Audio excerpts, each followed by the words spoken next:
Welcome to the Stacked Investing Podcast, where real estate meets real life. I'm your host, Greg Farricielli, bringing you the latest in investment, health, and mindset. Stay stacked.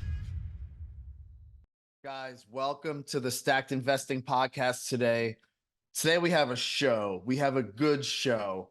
We're talking to a gentleman who is in the multifamily syndication space and the assisted living space. There's so many different connections with that I can't wait to hear about it. Mostly we're going to be talking about the syndication portion of it because I think that's going to be the most important thing. And I see some caveats that I've seen in the last year that I want to discuss. So today's guest, by the way, his name is Prashant Kumar. He is in the New York market, but I also want to explain the caveats of multifamily I've seen in the past year first. For those who don't know what a syndication is, it's a type of fund. It's regulated by the government that raises money to own and operate real estate. Usually it's multifamily, but you could do with other assets, but it is mostly multifamily. So let's talk about some of the caveats. I think some of the biggest caveats and the issues that I've seen coming from the past year are people that bought any of these deals on bridge debt. So from when you're talking to an operator, you're thinking about investing in one of these deals, one of the major questions to ask them, are they purchasing this on permanent debt or are they using bridge debt? Here's the biggest difference. Bridge debt is a popular way to do it when you have renovations to do and you're going to refi later into the more permanent debt. So it's a more short-term scenario compared to a longer-term scenario with the permanent debt. You have to they underwrote those deals at the market rate of the interest rate that they had when they purchased the deal, and they weren't able to refi the deals in the new markets in the new market rate. So the first question is it permanent debt or is it short-term debt? I personally would not invest in a syndication as a limited partner if it were short-term debt because it's just more risky, unless that was just something I understood. But I would probably want more interest than I would normally get on the pref of a multifamily syndication, right? So let me explain the difference with when I mean a limited partner and a general partner. The limited partner is somebody that invests some funds into the fund, right? So they get what they call a pref, which could be 6, 7, 8, 9%, whatever it is. And they also get their percentage of their equity. So if it's 10 people, and so they're split differently. If you have an 80-20 split from a GP, the general partner, to the LPs, they get their portion of the 80%. So if there's 10 people, 8 people get 10% of 80% of that deal as equity, and then they get their pref, which is their money, their APR on their money, whatever that looks like. And so the general partner is the one who owns the deal. They get that 20%. They own the deal. They sign on the debt. They execute the business plan. They put up the earnest money. They underwrite the deal. They are the operators that are going to be with this deal all the way through exit. And usually those operators will get some type of fee. It could be 2% asset management fee. It could be 1%. They could usually also get part of, if there's any type of acquisition fee, to get them that they get payment to actually do the deal. And then the other last thing I want to talk about is the operator. The operator is everything. The operator is everything. They're the ones that you have to trust. So you cannot only underwrite the deal, you have to underwrite the operator. What successful deals have they exited in the past 5 years? What issues have they seen? Like how did they get through those issues? Like how many other deals have they done? Are they over leveraged? How are they leveraged? And one big thing that I want to tell you is their heart is probably the biggest component, because if these deals go south, are they going to hang you out to dry, or are they going to help you through? The right people are going to help you through. Do they have their own money in the deal as a limited partner? Are they risking their own funds, or are they just asking for your funds? How big is the raise? If it's a $1 million raise, I would probably want the LPs or the GP to have part of that LP risk in the deal, so they're on the hook to really be motivated to make the deal go through, right? So look, without further ado, let's talk to Prashant Kumar. Let's bring him on and let's just talk to him about his interpretation about what's going on in the syndication market and just see if this mountain of information that he's about to drop on us today. Today's guest is Prashant Kumar, CCIM, who's the managing partner of Cash Flow Champs from Long Island, New York. 25 years of strong technology background, responsible for acquisition and marketing, where he's got super good relationships that I've seen with, current people and past partners, also involved in raising capital and for your syndications. And even more excitingly, which I can't wait to get into, is you're also in the assisted living space. You have 2 facilities, which just would stress me out just even thinking about, because I know how much it takes and how much dedication it takes to do assisted living. So let's jump right in. Just tell me, what is Cash Flow Champs? Tell me a little bit more about that.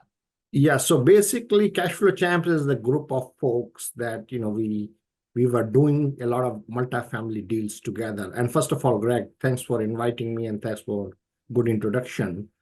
As I said, we have been doing multifamily for the last 7 years, and we were doing one-off deals. In the end, we said, let's come together. We are 5 of us, and we, formed Cash Flow Champs a year ago. Before Cash Flow Champs, we had done together about 20 deals. Okay. In multifamily, approximately, I would say, $350 million worth of multifamily projects.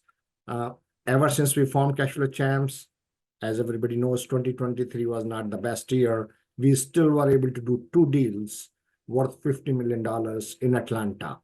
So this is Cash Flow Champs says, as we were talking earlier, or maybe not, we do multifamily syndications under Cash Flow Champs. We have a small mentorship group also. We do a lot of marketing. We had done few conferences also to connect with like-minded folks.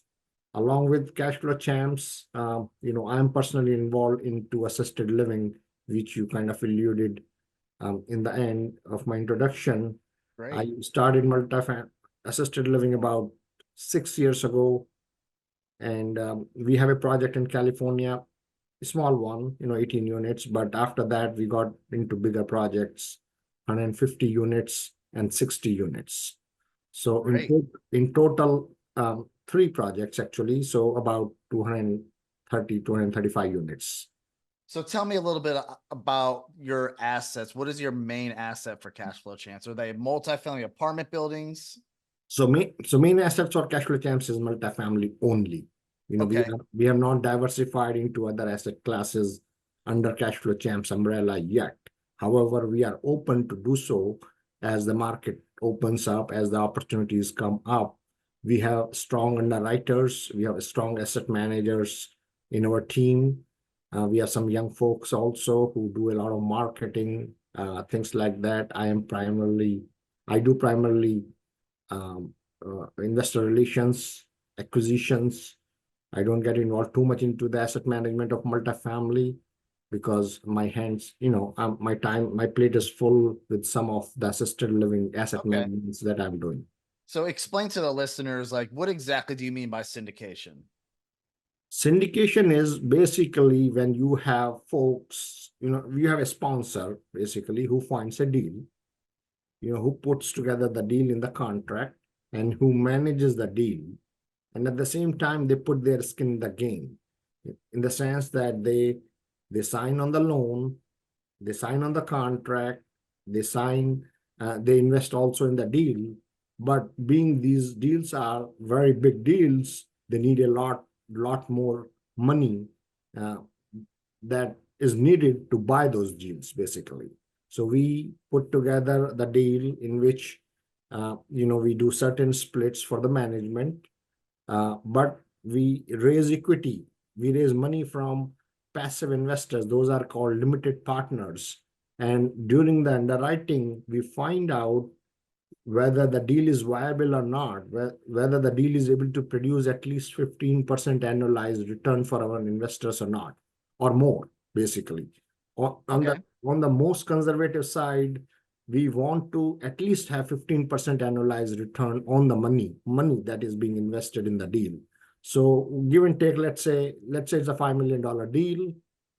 We get the loan from the bank I'm just making it up. These are not the right number. Let's say we get the loan from the bank for $4 million. We need $1 million. And some of the money we invest, in the deal, and some of the money comes from our limited partners. Okay. And our goal on the lowest side is the deal should be able to make at least $750,000 in 5 years. When all said and done, it could include your cash flow as well as appreciation towards the end. And after paying all the fees and everything, for a passive investor, it should make at least on the lowest side a 15% annualized return. Okay. And do you have a certain buy box that would help you get those returns? What is your buy box? So our buy boxes, we are primarily into C asset class, C to B asset class in multifamily. And, we go to reasonably okay areas, B2C class area. We are not into A class assets. We provide workforce housing. We have a lot of properties nearby Atlanta airport, 10 minutes of north and 10 minutes south of Atlanta airports. We have done 10 deals, in last 5 years. And that's, because of the airport and because of the economy that the airport drives, it's a lot of workforce housing, and we are kind of specialized in that. Having said that, we could do other things also, but that actually is our buy box, because it's workforce housing, clean people, clean tenant. They are all You have a working. minimum unit count or loan amount that you try to strive for. Yeah, so our minimum unit count is 100 units. We Okay. have not done a deal yet below 100 units. With And on-site management. with on-site management, yes, yeah. We are off-site, but we do third-party property management. And our minimum, so when I say 100 units, sometimes you could buy 100 units for 7 million. Sometimes you could buy 100 units for 12 million, 13 Sure. million. Yep. So we have done few deals below $10 million, but most of our deals have been above 10 million. Okay. So 106 units that we are buying, we just bought is actually 13.4 million. We bought 236 units, that was 33 million. So we are from 10 million to 50 million range. We haven't gone anything beyond 50 yet. Okay. So to summarize the syndication, you have a general partner who finds the deal, signs on the debt, raises the funds, gets paid an asset management fee, takes care of the books, manages the property manager, and they get a certain percentage of the deal. So say they get maybe 20% of the deal, right? That is correct. And then the limited partners, the LPs, they get 80% of the other 80% of the deal. Now you were saying that your pref, which would be your annual rate of return, is that at 15%? Is that what you said? No, this is not a pref. It is annualized return. Annualized. Okay. So what are you running your prefs roughly? Our prefs are typically 7%. 7% prefs. Yeah, so we pay 7% to the money first. If the deal makes money, cash flow comes out or towards the exit, we make sure investors get paid at least 7% from the cash flow or from the appreciation first. Once that is paid out, we split the difference. Once the pref is paid out, after that, whatever is left over, it is $1 of $1 million, that is split 70-30, 70% to the investors and 30% to the manager. Sure. So do you use the IRR metric to help? Yeah, our IRR is about 15 sure. IRR. We have not done a deal yet below 15. When I said 15 AAR, annualized return, I was just being a little conservative. Okay. So far, none of our deals have been below 15 IRR. And are you doing depreciation with these units also to give everybody their share of depreciation? 100%. So cost segregation, we always do the cost segregation on our deals, and the benefits of the tax depreciation is not included in these returns that we project, right? Right. Yeah. So those are individual situations. Some can take the benefit, some cannot take, but we do provide that, that is spread across all the investors, based on their percentage in the deal. Okay, well, awesome. So tell me a little bit about your acquisition process. Do you have people that are looking for deals? Do you have broker relationships? How does Cash Flow Champs handle that? All of our deals have been through the broker relations, And do you do anything specific to make sure that they call you or you reach out to them? Is there a process involved? Yeah, it is a very broker relationship intensive process. We have been in the industry for 7 years, so we talk to a lot of brokers. Two of our guys are always talking to the brokers, spending a lot of time, dinners, you know, breakfast in the morning, lunches. A lot of money is spent with the brokers, and they know that because of our strength, we have been able to do the deals in past. So in many times, the last two deals which I talked about in Atlanta, we got big, even though we were not the highest bidders. They were on market deals. The broker actually, spent a lot of time. They pushed our offer because they knew that we could close the deal, and we did close the deals. I mean, $33 million deal. I mean, I would never think a couple of years ago that I would ever buy something as big as $33 million. But Yeah. brokers, because of our ability, the strength of the team, brokers have great confidence. We deal in Charlotte, all the Sun Belt. We connect with a lot of brokers, on a very regular basis. Yeah, you bring up a good point because 2 years ago, when you're looking at offers, you're like, who has the highest price? I don't care. But now people are looking for who can perform and actually close the deal, Yeah, because the market risk of spending 3 months to get down a deal and then have to start over. It's not like it appreciated in that time like it did in 2021. It could be less. There could be factors that make it more risky for you, just to take a little bit less if it's going to be a closed solid deal with someone, for sure. yeah. And as I said, on both of our deals, we were actually one of the lowest offers on the table because we didn't want to be that aggressive. And because our track records, brokers actually pushed our offer and convinced the seller that this is the group that could close these deals, and that's what happened. And we got those two loan assumption deals. So you're not looking any direct to seller. We have not. I mean, we have bought certain things from direct to sellers. Sure. I personally have things in my portfolio. I bought 100 units myself on my personal portfolio, which was direct to seller. I had bought an assisted living that was direct to seller.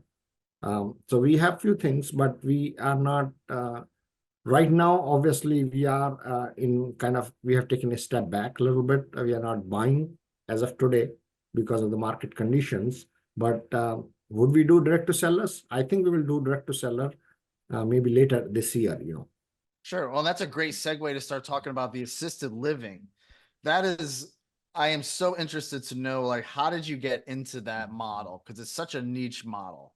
Yeah, I think it came through more of a humble nature. I'm not just trying to brag about myself.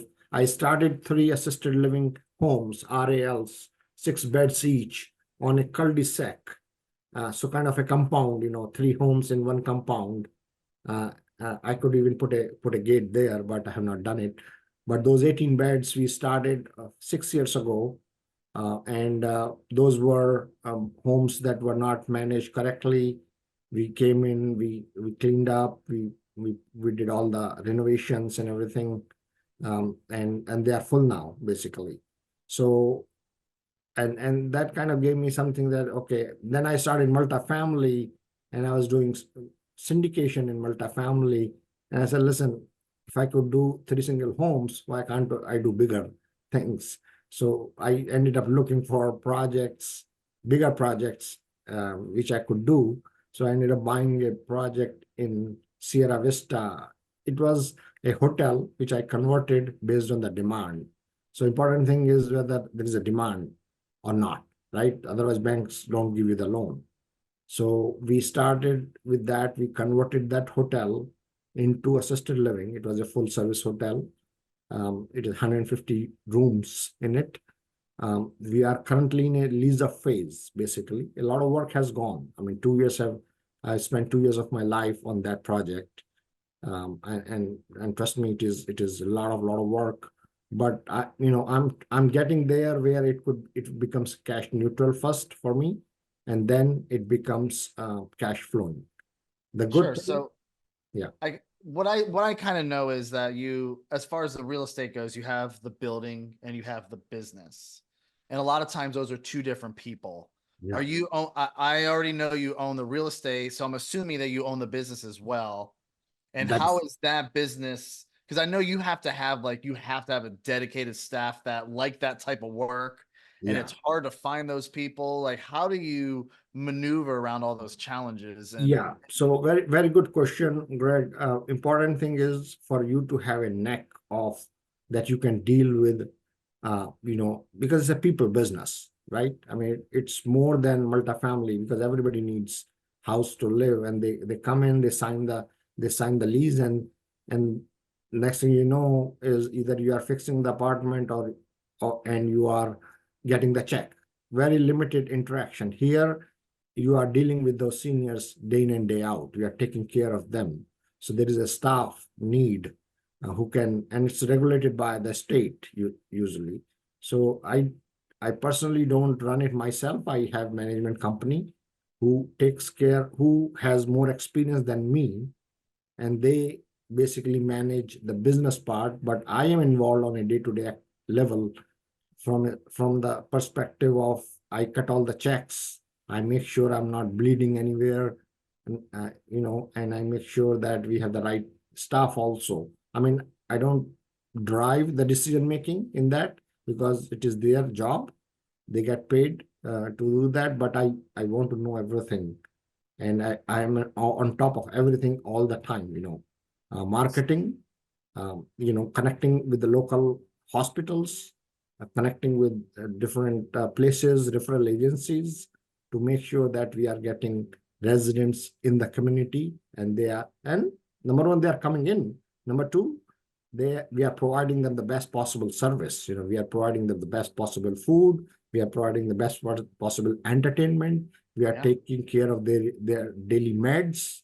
You name it. It's like your parents. We take care of them the way you take care of our parents, basically. So I'm assuming that you can't just find an 8-unit building and be done, because you need to have infrastructure. You're cooking food, you Yeah. need to have like a clinic. So like what do you look for in that type of asset if you're looking for a building? Yeah. So an asset, when you want to have an asset which you want to convert into assisted living, you could just think of it as a hotel with some common areas and some area for cooking. It's like a house, basically.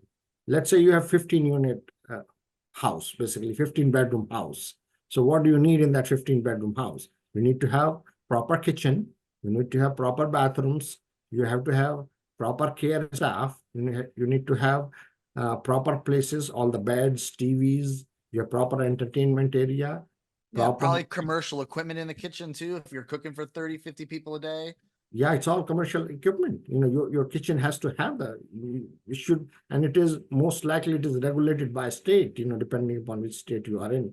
Uh, but state will come in and regulate, look at each and everything that it is, they won't give you the license otherwise. So is this something that the business pays the building market rent, and then the rest of the business just grows? Because it seems like this just like a lot of it, you'd have to, well, so give me an example of like, what is something like that? What does someone like that pay for a room? You got 15 bedrooms. Like, what Yeah. does someone pay for a room per month for all that type of care and everything? Yeah, so let's see. I mean, there are different level of cares, okay? There are different level of cares, there are different places, different amenities that your demographic could be different, right? If it Sure. is, so let's go normal mid size. Yeah. Yeah, B to C class. B class, let's say. There's no Sure. there's no C class. In a B Fair. class environment, you have assisted living. I think it is fair to say that the assisted living starts at about 4,000 plus. That's, I think, is on the lower side, maybe 3,800 in some places, but 4,000 plus level of care. 4,000, you probably would get a room. You would get all the amenities in the facility, TV, all the utilities, food, plus the level of care, depending upon how much care is needed. I mean, there is an assessment that is made. It So you could have be, 24-hour staff, I'm assuming. we have have to. 24-hour You staff. have Yes, to, you yeah, have to right. have. Yeah, just And there are certain levels that they keep track of certain people at night. yeah, they keep track, the medical management, all the med management, they shower you, they change your beds, they change your linens, they take care of your rooms. And depending upon how much care is needed, your level of care can go up, level of care 1 to 7.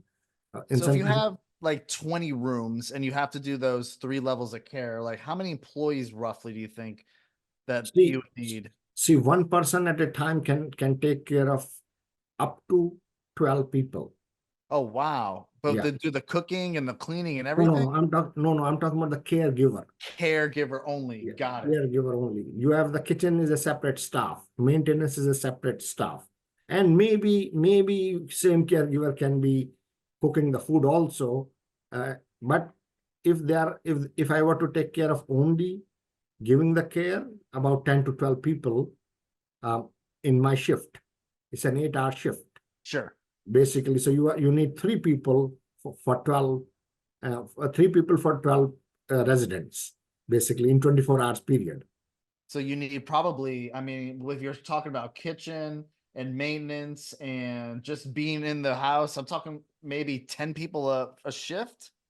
Yeah, so I mean, one person from a caregiver, each person, so 4, as I said, 12 people need 3 caregivers. Okay, so it means that 4 people, 4 resident need one caregiver. So one caregiver can take care of 4 people basically at any time in a 12, let's say 12. Sure.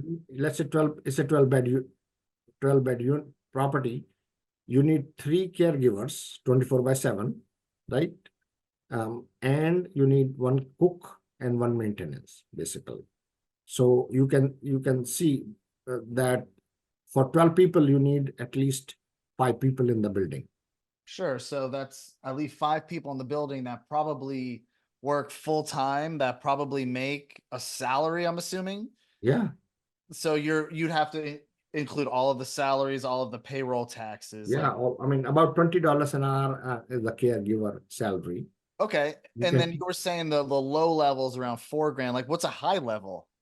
The high level could go up to as much as in a B class asset. High level could go up to as much as 7,500, 8,000 range That per month. per month. Yeah. And is there anything in addition to that? I'm sure they still need their own meds. Does that include food and Everything. Everything is included. Everything is Okay. included. So out of those 50, so give and take, let's say, I know where you are going. Out of those 12 people, let's say average is 5,000. Okay. Okay. Some are 4,000. Most Sure. of them are 4,000, 4,500. Some are 6,000. Some are 6,500. Let's say average is 5,200. 5,000 to. So for simplicity's sake, 5,000. So you are making 60,000. It's a 12-bed facility. You are making $60,000 basically. That's your receivables. And if you are, let's say instead of 12, you have 10 residents, so you have $50,000 receivables, and you need 1 cook every day, 8 hours, right? And you need 1 maintenance, 8 hours, and then you need 24/7 caregivers. So one cook is 8 hours is 160 hours. One maintenance is 160 hours, and then you need about 24/7 multiplied by 30, that many number of hours. This is about so 30 days multiplied by 24 is about 720 hours there. So in total you need about 4 and basically 1,000 hours worth of work. So 1,000 hours worth of work for $50,000 incoming. So 1,000, you are paying $20 an hour. You are paid about $20,000 in salary, basically. A month. A month. For your 60, right? Minus obviously utility expenses, food. Yeah. meds, Yeah. equipment, and stuff like that? Meds is basically come from the insurance or Okay. yeah, it's not our Yeah. responsibility. But $20,000 in the payroll, and because you have 10 people uh, per day, one person is about $10 for food. You can say 10 people, $100, so $3,000 for the food, let's say. And I'm just giving you the the property taxes, who Yeah. knows, Yeah. property, I mean, everybody, Mortgage. yeah, mortgage and this and that. So all in all, it is about 60 to 70% expense ratio. And you could and you're syndicating these, I'm assuming, or you can Yeah, if you wanted to. yeah. And what is the demand for this product right now? See, there's a silver tsunami which is coming over Say the that next. again. There is a silver tsunami. They say that it's a silver tsunami coming over the next 10 years. If you are in this space, as the baby boomers are coming, they are becoming older. Every day, there are about 10,000 people retiring every day. So, but the supply is not that much. So the gap between supply and the demand is increasing every day. Hmm. Today the demand, based on the demand I'm on an average $5,000. 5 to 7 years from now, that 5,000 will become 7,000 easily, because the demand is increasing at a faster pace than supply. The Interesting. supply, the new construction, the banks, the money, it's a very capital intensive business. The supply is not that much right now. I mean, I don't know where would it go. I mean, I'm looking for a brighter future, of course. But I know that in 5 years, if I have five more facilities in 5 years, each facility could give easily, 15% return easily. I mean, we have bought the facility at a good price cost basis. Our projected returns about 20 to 25% annualized for our investors. But as an operator also, I want to make some money out of it. In 5 years, if I have 5 facilities, and I know it is growing, you just have to find the right asset. This is, you read the news, I mean, I Sure. can share as much research as you want. They all say that it is going to grow, So my basically. a question that just came to mind is when you're syndicating something like this, do those LPs only have interest in the real estate portion of it, or do they have it in the real estate and the business, or do you syndicate separately for the real estate and separately for the business? So whole thing is one. For Okay. LP, it's a project, basically, like multifamily. You know, uh, it is multifamily, but it is real estate, but it's a business also. So in multifamily, it's just one thing, right? Right. It is less intensive work. Here, it is a little bit more intensive work. Everything, there is an investment company, and there are two companies underneath that. One is investment company, one is investment company, and then you have operations and the real estate. Sure. So they invest into the investment arm, not in the business, not in the property. So all the returns from both the places go back to the investment company. Yeah. So So theoretically, you don't have to pay yourself rent. It's all just yeah, one. It's yeah. just one project. You're gonna have at least you have a lot to write off. You're probably going to always make money. It's not like the vacancy is probably much different factor to consider that, you don't have to, your margins are just so much bigger. Margins are big. Margins are bigger. The challenge is the occupancy. If you can bring your occupancy to 40%, you could be break even easily. Oh, wow. That's great. 40, I mean, my break even occupancy is actually less than 50%, Yeah. That's amazing. That's Yeah. great. Yeah. If I can get to that, and that's where we are trying to get to this year. And basically, if I get to that, after that, it's a sweet sale. But Awesome. Well, thank you so much for that incredible information. I've learned a ridiculous amount today. Where could everyone find Cash Flow Champs and get a hold of you? yeah, we are at www.cashflowchamps.com, and Prashant at cashflowchamps.com, Facebook, LinkedIn, we are everywhere. So it is a very, it's a very simple name, cashflowchamps.com. Okay. And do you have an ask for the listeners? Are you looking for a certain product right now? Are you looking for something that maybe somebody can bring to you? We have projects every day. As I said, I have 2 projects in assisted living where even though the projects are live, we are raising capital for them. Folks can reach out to me if they want to learn more about assisted living, Prashant at cashflowchamps.com. And we have 2 amazing facilities in Atlanta, multifamily deals that we bought at sub 4% interest rate. Their returns are approximately, double the money in 5 years. Yeah. So those are also bought, and unfortunately, we are raising for them as well. Great. Well, maybe someone want to be an LP. Yeah. And I'm assuming these are the 506C. 506C. So you can just advertise it to whoever you want. You don't need to have the B relationship where you need to know the people. That is correct. Well, that's great to know. There's a lot of value in that for sure. Well, Prashant, thank you so much for being on the show today. Thank you so much, Greg. I appreciate your time.